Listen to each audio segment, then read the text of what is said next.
Hal Krieger, and by way of introduction, I'd like to run down, as briefly as I may, a very extensive biography which we have received in the past week on Hal Krieger. The only way that you could know this man and understand what he's about to say this morning. He was born at a very early age, which probably got him off to a rather slow start. From what I can surmise from this history, at this point he was rather close to his mother. He went to school, and from there he graduated. He attended the army, and at some point was discharged from the army. At that point, he became a labor organizer and was also married at the time. He had children and became a stamp and coin dealer. His ambitions for the future are fame, international I imagine, eventual death, and Jewish sainthood, which is to say a tree planted in his name in a suburb of Cairo, which by that time should be the territory of Israel. Mr. Hal Krieger.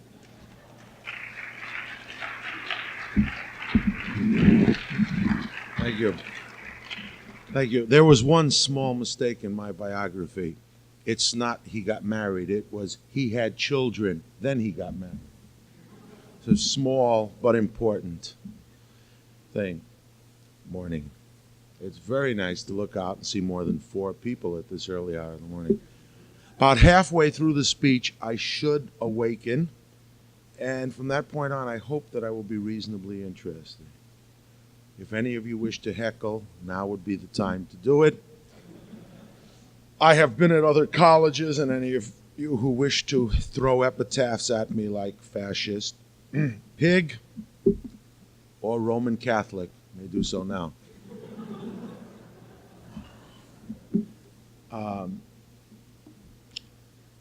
Mr. Melby looks down upon us all and smiles.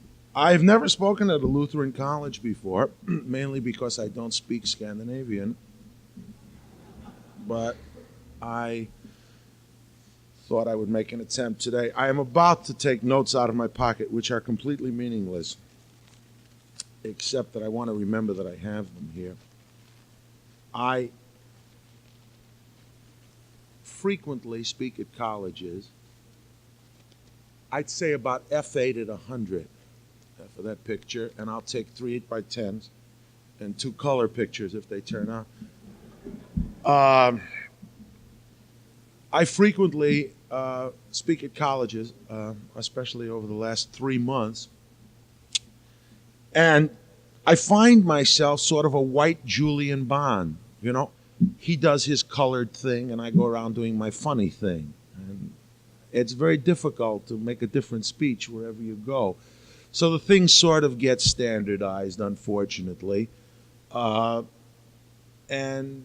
what I'm going to tell you has no great relevance to the world, and isn't even very interesting to me, because I've heard all of the things that I've said before. And most of them are reasonably funny. Some of them are funny only to me. But what the hell, that's what counts as far as I'm concerned. You all amuse yourselves the best way you can. How does one find themselves in a position of standing in front of a group of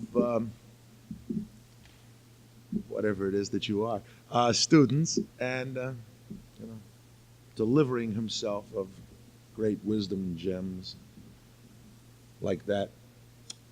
What you do is you wake up one morning and you say to yourself, I'm 51 years old and I refuse to be out of it. And you say, what can I do that will, get the juices pumping a little bit? I've tried cheating on my wife, and it wasn't bad. Well, I find that when you're number 2, you try harder. And it was fun.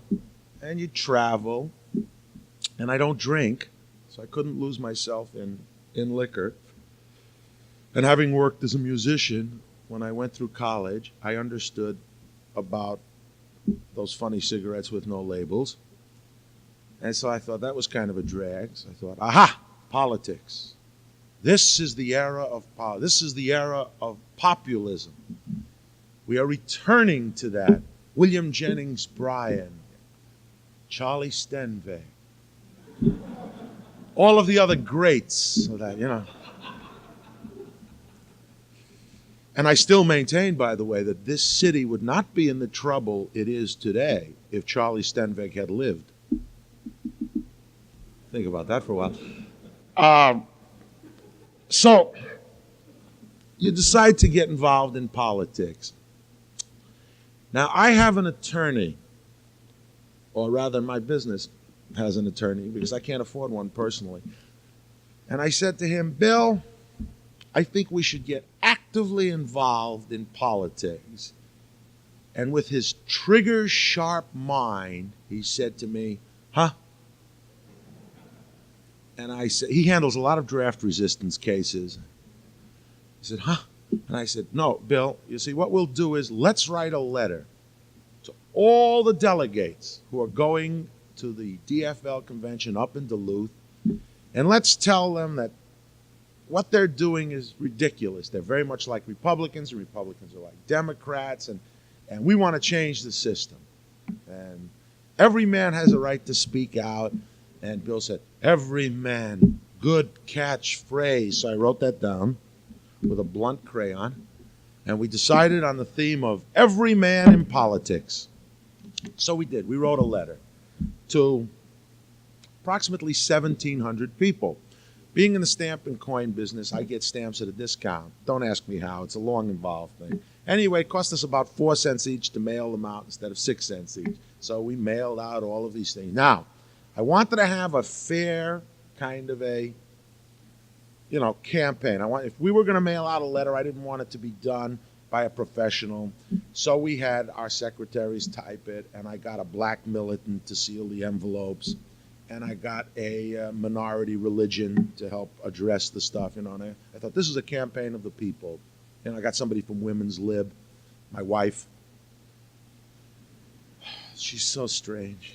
Anyhow. So we sent out this, 1,700 of these things. And we said words to the effect of, don't be a slave of the system. Don't be dictated to. I mean, is there any difference between being a Republican and a Democrat? No. We answer our own questions. Is there any difference between a Douglas Head and a Jim Getz and a Wendy Anderson and a Nicholas Coleman? No. And so we wrote this letter and we sent it out. And we proposed to run a symbolic candidate for the DFL nomination for governor of the state of Minnesota. Now we got up to Duluth and we found out that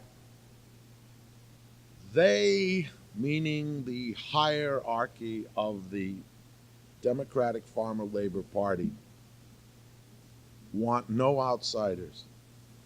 It's very much like the Minneapolis Athletic Club. They don't want you. You have to do things according to the system. Now, to digress for a moment, my friend, the attorney, was going to become a delegate to the DFL convention from St. Louis Park. Unfortunately, he ended up 17th alternate. So I said, as long as we wrote this letter and did all of this, I should really go up to Duluth with you. I thought at that point he'd be a delegate. So I said, I think I'll run and become a delegate.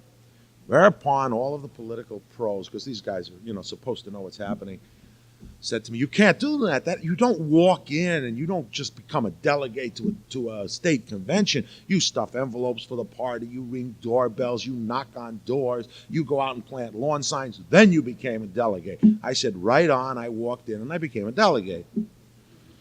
He, on the other hand, was ringing doorbells, so he didn't make it. So now I was a delegate. So now we're up in Duluth at this point. And our letter has been received. And we walked in and we said, hi there, we're every man's campaign manager, and we're here to start our symbolic campaign for for the salvation of the DFL party, and they said, get lost. They would not let us in anywhere. Being a delegate, they couldn't keep us out of the arena, but they wouldn't let us in. And now they've got a rule that says you must appear in front of the Credentials Committee, and then you must appear in front of the Endorsements Committee. And there's a number of things you have to do before you can become a candidate. Well, I read all of these rules, and I said, this is nonsense. There's no substance to any of this. It's all form. And as long as you follow the form, you can do anything within the political system. Everybody said, you're sick. I said, it's not. There's no substance to any of this. I said, let's follow the form and see what happens. So we did exactly what it says in the DFL Constitution. And 24 hours later, I found myself on the platform in front of 1,700 delegates nominating my wife for governor of the state of Minnesota. Because every step of the way, all of these great political pros were afraid to say to me, you can't do this. This is idiocy. They said, well, he followed Rule 51B. Then I'd get to the next guy and he'd say, let's see, 52C. Okay, and they checked me off on little pieces of paper, and everybody just passed me along because I had followed all the rules. Now, the fact that I had nothing to say didn't even enter into the situation. It was completely meaningless. I suppose they figured if they would allow Bob Short to speak to the convention, they would allow anybody to speak to the convention, you know. They figured one loser is as good as another, you know. Now, having spoken to the convention, moving right along here at a rapid pace, having spoken to the convention, we then decided that we had better get the hell out of Duluth, because Saturday night they approached both my wife and I, or since she's in women's lib, both me and my wife. I deserve at least that. And they ask us about spots on the ticket. You know, would we like this spot? Would we like that spot? Well, we knew, just from talking to people, that the lieutenant governor candidate, Rudy Perpich, was phenomenally weak and not very well liked. And we thought, my God, if we hang around Duluth, they'll press us into service, either my wife or I, and we might win. Now, the lieutenant governor's job to, how do I put this as kindly as possible? We spend more than he makes every year in Palm Springs. It's the only way I can put that, without sounding like a snob. We can't afford to be lieutenant governor of this state. The job pays $10,000 a year, and that isn't very damn much money. So we got the hell out of Duluth fast. We got back down here, and we watched how things were progressing. And we became unhappy again. We had thought that possibly our message would have been understood by somebody, but it obviously wasn't. You know, there was Humphrey rejecting the party platform, and there were all these people running for office, and there was Elmer Childress, you know, doing his black thing, you know. And so we thought, well, this is no good. So we decided to file against Rudy Perpich in the primary after all. And so we marched over to Joseph Donovan's office. And there was sweet, dear old Joseph Donovan whipping one of his secretaries. And we decided at that point, when I say we, I am not using the journalistic we. There was somebody with me. And we decided at that point, just as we were going to file, that why shouldn't we really screw up the democratic process, since it obviously had been unresponsive to me. And if the democratic process was unresponsive to me, it was obviously no good. It was my entire thoughts. I said, let's file against Douglas Head or Ben Boo. I said, Ben Boo. I like it. It's an obscure job. It's a man with a, you know, Ben Boo. I love the name. I said, I'm going to file against him. At this point, my attorney went, and bit his knuckle. I said, how can you do that? I said, because I want to have some fun. And it's only $100, and what the hell, let's do it. So he said, okay. So we did. We filed against Ben Bull. From that point to this has been the most gratifying 2 months in my life. Now, I have done many things in my life. It has been a very eventful life. I have not led a dull life.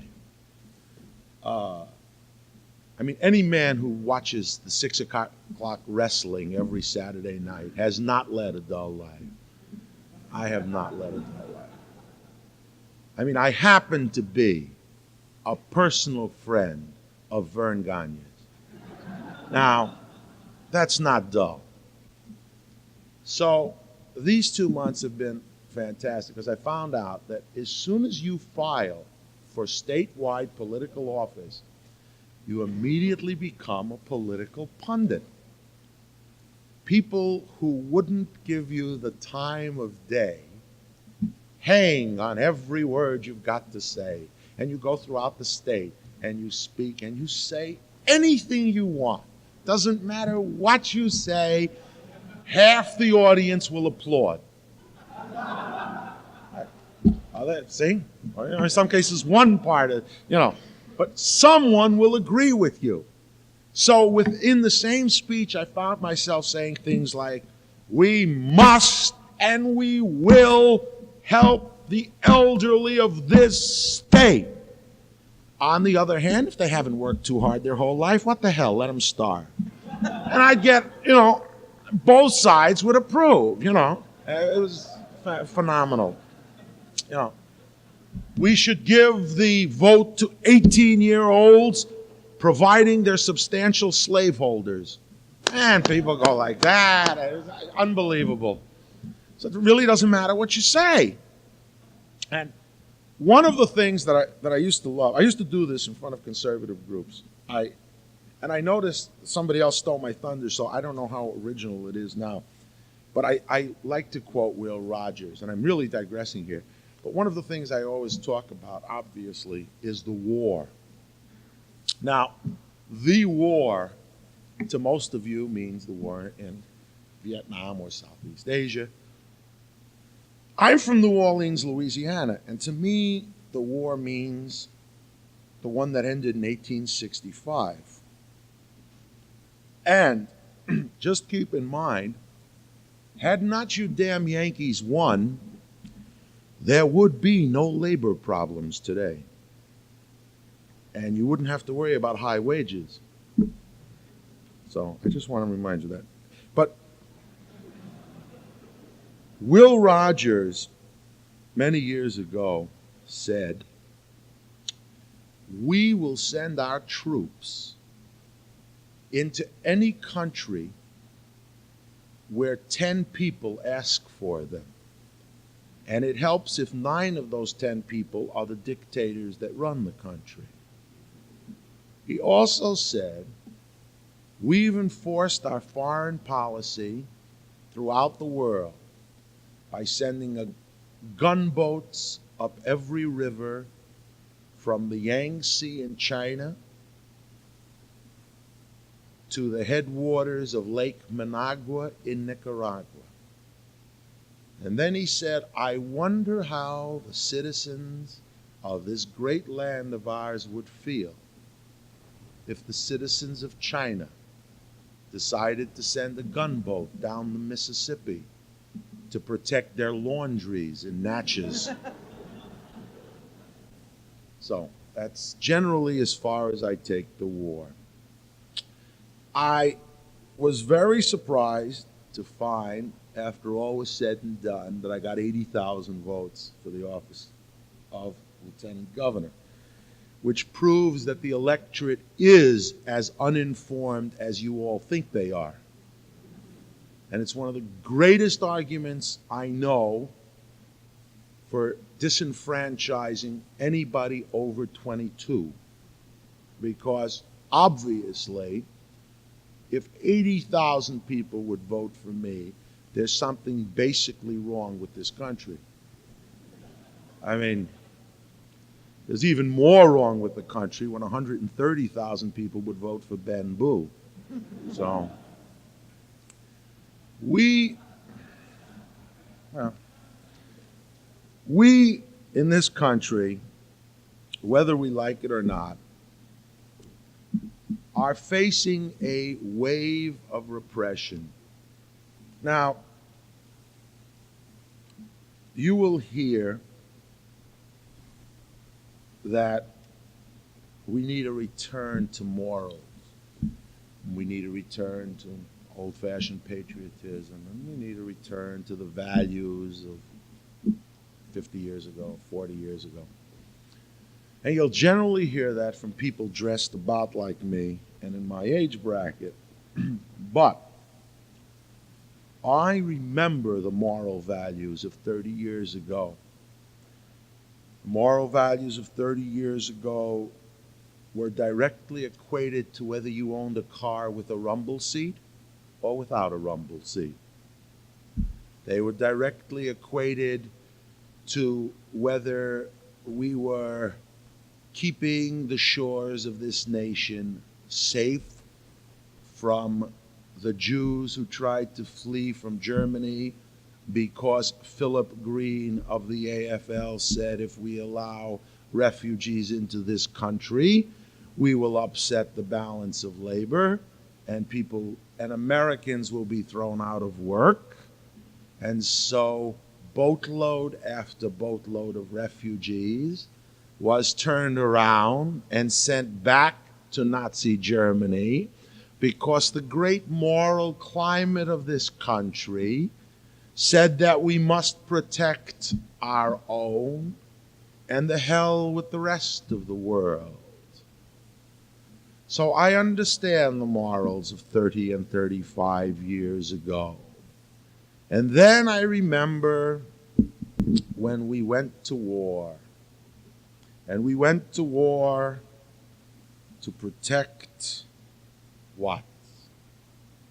Dollar interests, just as we've always done,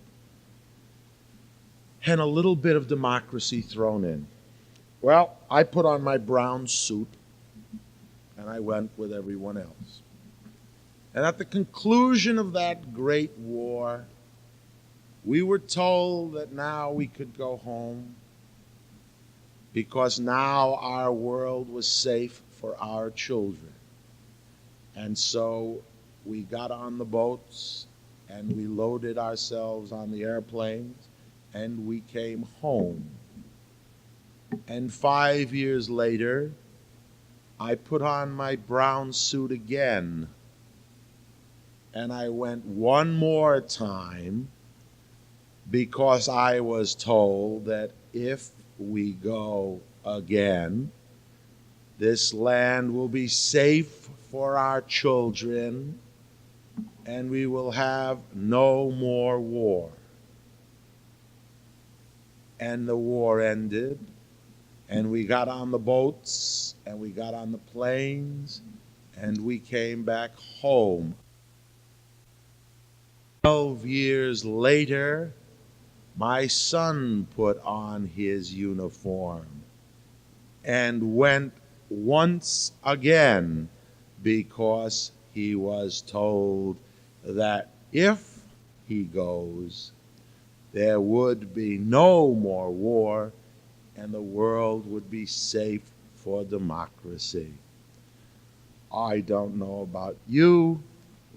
I am sick and tired of this world being safe for democracy. I would rather it were unsafe and we all sat home in Minneapolis comfortably and quietly and let us be unsafe, because I don't think we've accomplished anything by making the world safe. That's my position on the war. Now we move on to some of my other positions, developed over a long period of time and brought to fruition during the last 2 months. You know, it's been very difficult for me to become a man of the people. It took me 30 years to learn how to say ain't instead of isn't. but every time I say isn't, I lose a vote. Every time I say ain't, I pick one up. So figure that out, if you will. I have in front of me something that I thought would be interesting to briefly move over this morning. And by the way, I'm very near done. What I do is I spend most of my time at these things answering questions, and that'll be the most fun for you. And it's so much fun for me. I enjoy answering your questions. If you think democracy is alive and well, I would call your attention to the executive orders of dictatorship. Now, let me explain to you something. Matter of fact, I'll read it to you, then there'll be no misunderstandings to what I'm talking about. The Federal Register is probably the most powerful document printed in the United States today. What appears in its columns as notification of official presidential actions assumes the power of law. No congressional authorization is required. There is no review by the judiciary. Executive orders are laws made by one man, the president. I'd like to read to you some of the executive orders passed during the Korean and the Vietnam emergency, which have never been repealed and which at this point have the force of law. Executive Order 11051 details responsibilities of the Office of Emergency Planning and gives authorization to put all other executive orders into effect in times of increased national or international tension or economic or financial crisis. Executive Order 10995. They all refer back to this Executive Order 11051. In these times of national and international crisis, as decided by the President, provides for a takeover of the communications media. Executive Order 10997 provides for a takeover of all electrical power, petroleum, gas, fuels, and minerals. Executive Order 10998 provides for a takeover of all food resources and farms. Executive Order 10999 provides for a takeover of all modes of transportation and control of highways, seaports, etc. Executive Order 11,000 provides for mobilization of all civilians into work brigades under government supervision. Executive Order 11001 provides for government takeovers of all health, education, and welfare functions. 11002 designates Postmaster General to operate a national registration of all persons. 11003 provides for the government takeover of airports and aircraft. 11004 provides for the Housing and Finance Authority to relocate communities, build new housing and detention camps with public funds, designate areas to be abandoned as unsafe, and establish new locations for population. 11005 provides for the government to take over railroads, inland waterways, and public storage facilities. Then we jump to 11310, decreed by President Johnson on October 11, 1966, appears to culminate the process of preparation for the implementation of the plan set out in previous executive orders. This executive order transfers authority previously granted to the Office of Emergency Planning to the Department of Justice. The Attorney General would become, of course he is now, would become an all-powerful commissar with life and death authority over virtually all aspects of American life. Well, substitute Spiro Agnew for the word Mitchell when you have about it. Now, makes this even more frightening is this was not put out by your average liberal group. This was not put out by your lunatic fringe group, your, long-haired, weirdo, freako, liberal, simp. idiot. This was put out by Liberty Lobby, one of the most conservative groups in the United States, owned, controlled, and financed by Mr. H.L. Hunt. And you know we're in trouble when Mr. Hunt worries about these things. I submit that some of these things are already happening in this country, and that this country is in great peril. And those who are going to save this country, sometimes I believe in spite of itself, are certainly not the people of my generation. They are certainly the people of your generation. And the fact that you show up to hear people like me and hear people of divergent viewpoints is a good and a healthy thing. Because if we stop free discussion, we're not going to have any place to go. And I further submit to you that if my forum for free expression is taken away from me, I will take to the streets with a gun, and I will die in the streets, burning, looting, and fighting for what I believe, more than anything else in the world, that we must have individual freedom. I will give you your right to say anything you wish. I contributed a great deal of money to the defense fund for George Lincoln Rockwell, who spent all of his time saying that I should be in a gas oven. But if we silence men like that, then we have taken the first small step towards dictatorship. If we silence the student conservative or the student radical, then we have taken the second small step towards dictatorship. And so I hope all of you, if you glean nothing else from my musings and ramblings, will glean the fact that there are some of us today in the latter third of the 20th century who believe very strongly in the democratic processes, who believe that any man can run for public office, can seek a forum for the redress of his grievances, and that they must do this.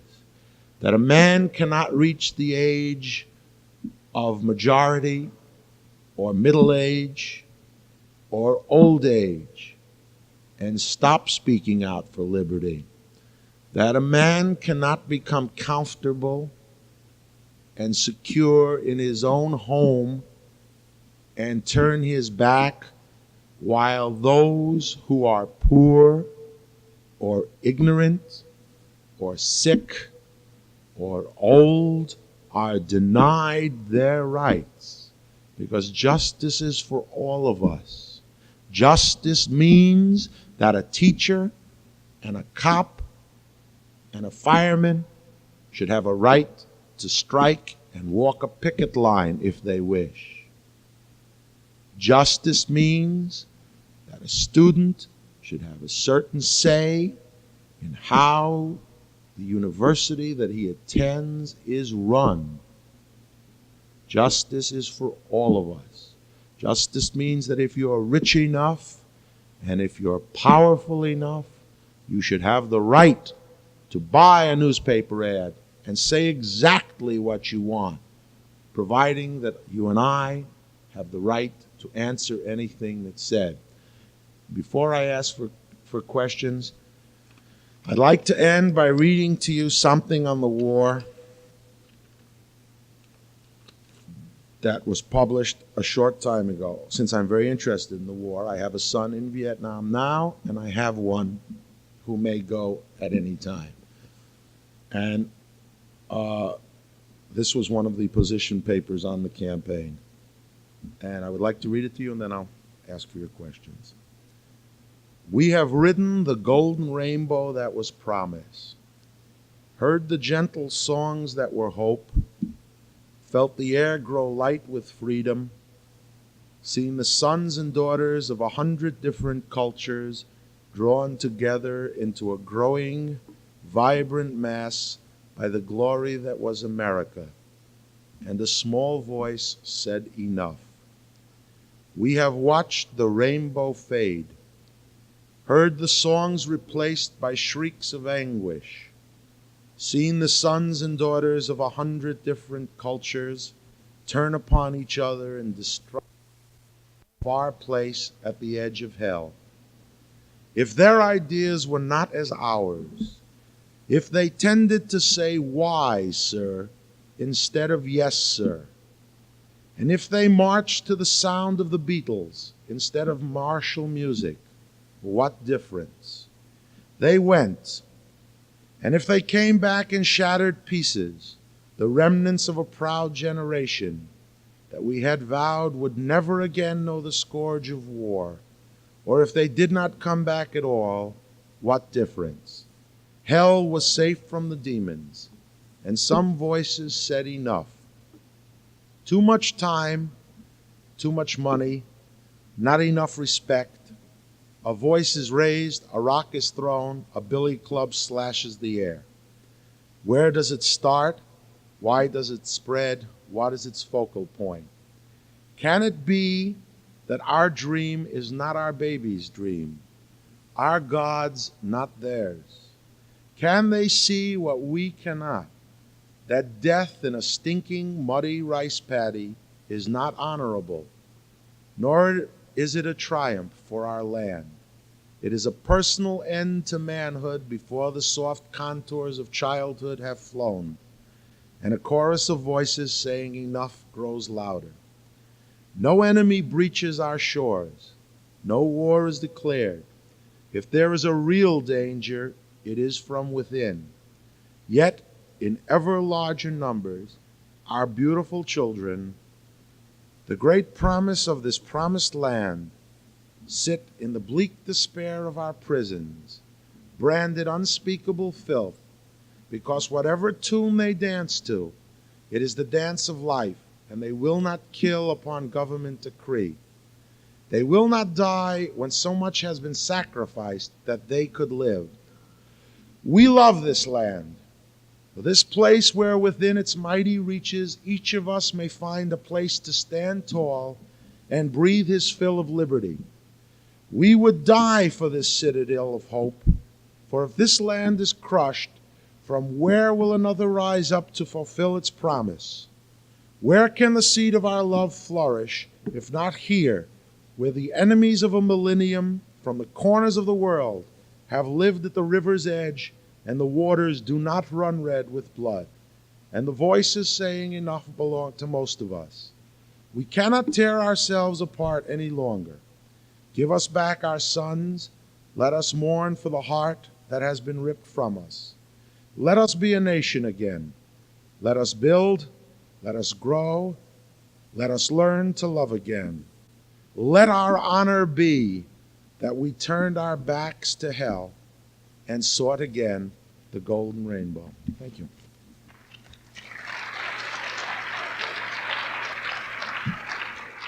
Now, if you have any questions, I'll be happy to field them. With one ground rule. If I can't give you a good answer to your question, you will be told to sit down. I mean, this is my time, and I worked long and hard to get invited to colleges to speak. And I don't think that I should share my glory with any wiseacres. So if any of you have any legitimate questions you'd like to ask, please feel free to do so. Anyone at all? Anything at all? If I'd have won the primary, I would have demanded a recount. Next question. Anyone else? Doug who? Doug Head. Thank you, thank you. Ladies and gentlemen, whichever one you are, my eyes are so bad. Thank you very much. No, I said during the campaign, I would give the same kind of loyalty to Doug Head that Sandy Keith gave to Karl Rovar. He could expect the same type of, help. Anything else? Anyone else? I couldn't have been that boring. Nothing at all? I thank you again very much. It's been a great pleasure being here this morning, and I hope I see all of you again in the voting booth. And if you didn't understand my message, then you're not old enough to vote. Love and peace.